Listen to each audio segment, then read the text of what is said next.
Come back to sailing El Jaleo. Grab a drink, climb aboard, and let's get going. And I don't think my singing career is going to be taking off anytime soon. If you guys haven't figured out by now, yes, I am a dumbass. Anyone who knows me knows that. But anyway. So we had arrived in Wrightsville Beach from our quick stop over in Carolina Beach.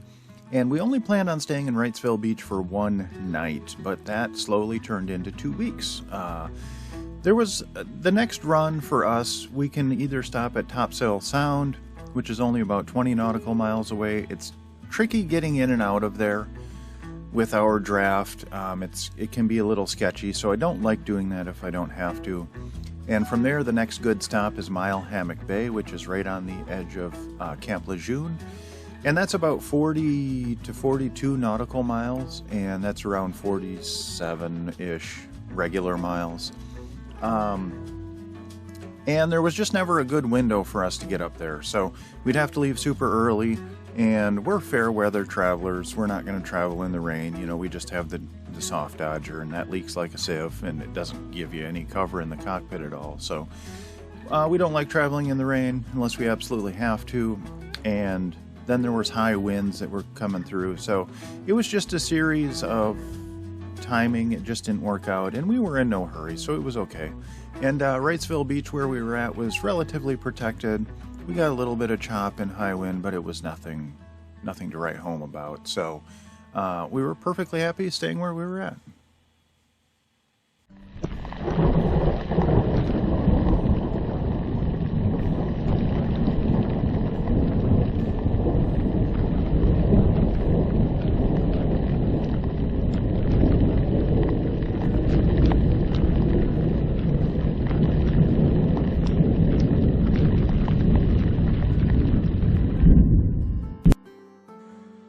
The day finally arrived that we could escape Wrightsville Beach. So we got up super early in the morning, and I wanted to leave right at first light to give us the most daylight possible to make it up to our next anchorage in Mile Hammock Bay.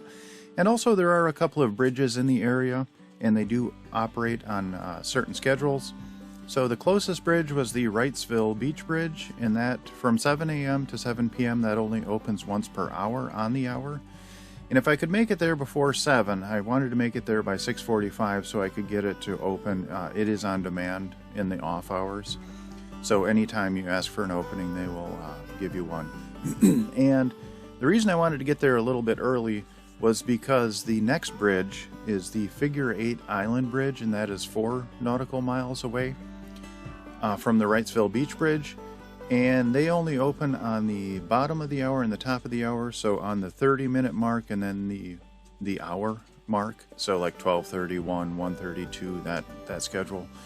And our normal cruising speed is only 3.7 knots, and the distance between the two bridges is 4 nautical miles. So it's a stretch. If we, normally we cruise at about 1800 RPM. So if I kick it up to around 2100 RPMs, I can get up to about 4.2 knots. But the current does change directions in between the two bridges. So you can be on schedule to make it to the bridge in time for an opening, and then the current will switch direction, and then you miss it. So I knew that was going to happen, so I wanted to have that extra 15-minute cushion if I got to the Wrightsville Beach Bridge at 6:45 and got through. That would give me an additional 15 minutes, a little bit of a cushion to make it up to the Figure 8 Island Bridge. And it only would have cost a half an hour if we missed the bridge opening, which is no big deal, but we made it on time, so life is good.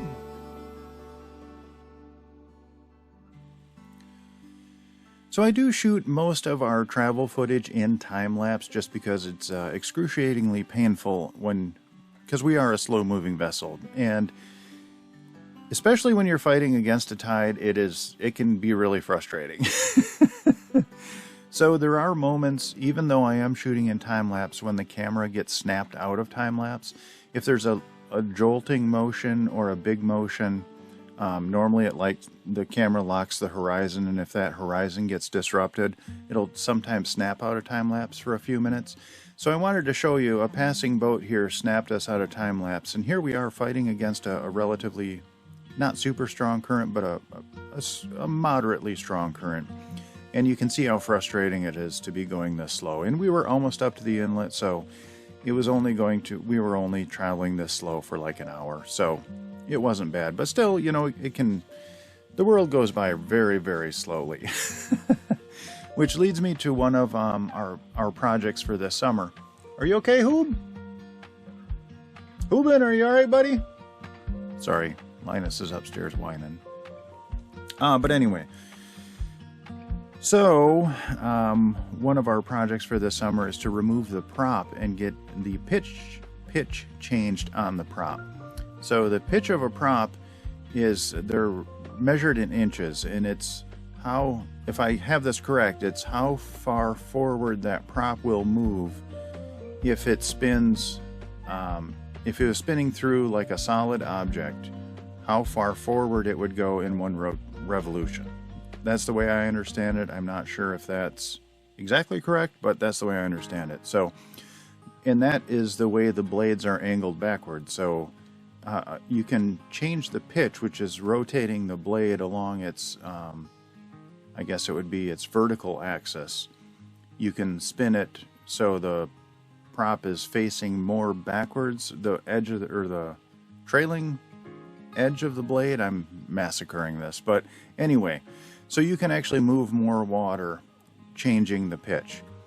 So, and that has a lot to do with your engine, and there are engine curves that match with blade pitches. And Frank had all of that calculated, and he had a different pitch on the blade. And it's a very long story. I'm not going to get into it, but in order to sell the boat, you have to get a survey done to sell through a broker, and it's a big deal, a big pain in the butt. So he had the survey done, and he had the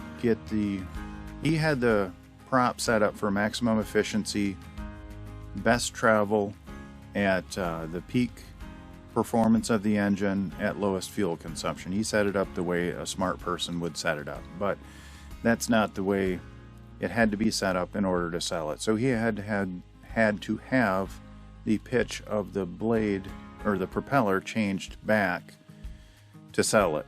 Okay, so that was sorry, that was a convoluted explanation. But anyway, so I'm going to take the propeller off when we get back to Delaware City, and I'm going to have the pitch changed back to the way Frank had it. And you know, I bought El Jaleo from Frank 4 or 5 years ago now, and he's just been an invaluable resource. He bought the hull and the deck, and he built all of the rest of the boat himself. He's just been amazing. He's the reason why we're still floating. I would have sunk a long time ago if it had not been for his help with everything. And we got to chat a few weeks ago for about 2.5 hours. It was really great. It was nice catching up with him.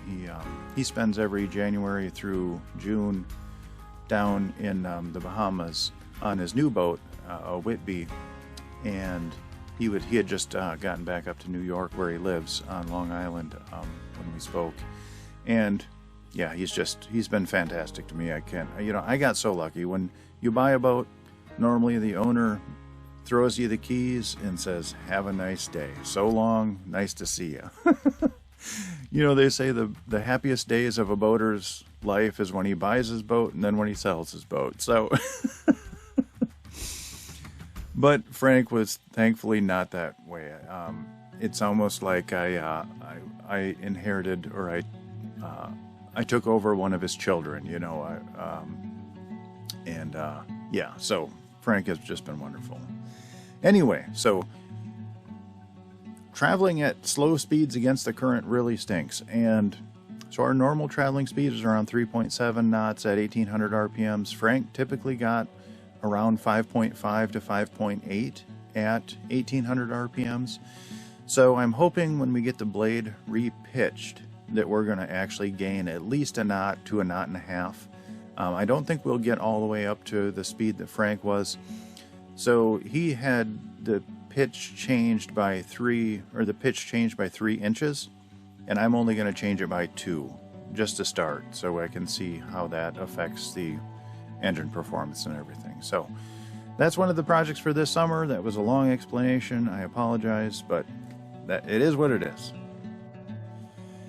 And that's all we have time for this week. I would like to give a massive shout out to my Patreon crew. Without your guys' support, I wouldn't make these videos. And my Patreon crew is Joan and Juddy Judnick, Val and Chris Alcorn, Denise and Eli Sackett, Sherry Erickson, Deb Shaw, Matthew Spotton, Peter Allen, and Natalie Linehan. Thank you guys so very much. Your support really means the world to me. I do have one legacy patron member, and her name is Joan Linbo. Unfortunately, she has passed on, but she lives on in our hearts forever. We really miss you, Joan. If you are interested in joining our Patreon crew, there is a link in the description down below, and that'll take you to our Patreon page where you can sign up. And there are hundreds, literally hundreds of extra videos and photos of our travels, and I try and keep everything there up to date and post at least once or twice a week, so it gives you a little peek behind the curtain. If you do like our videos, please like, comment, and subscribe. That'll help us out more than you'll ever know, and that actually doesn't cost you anything, so hit that like button. Alrighty, I hope you all are well, and we'll see you next week.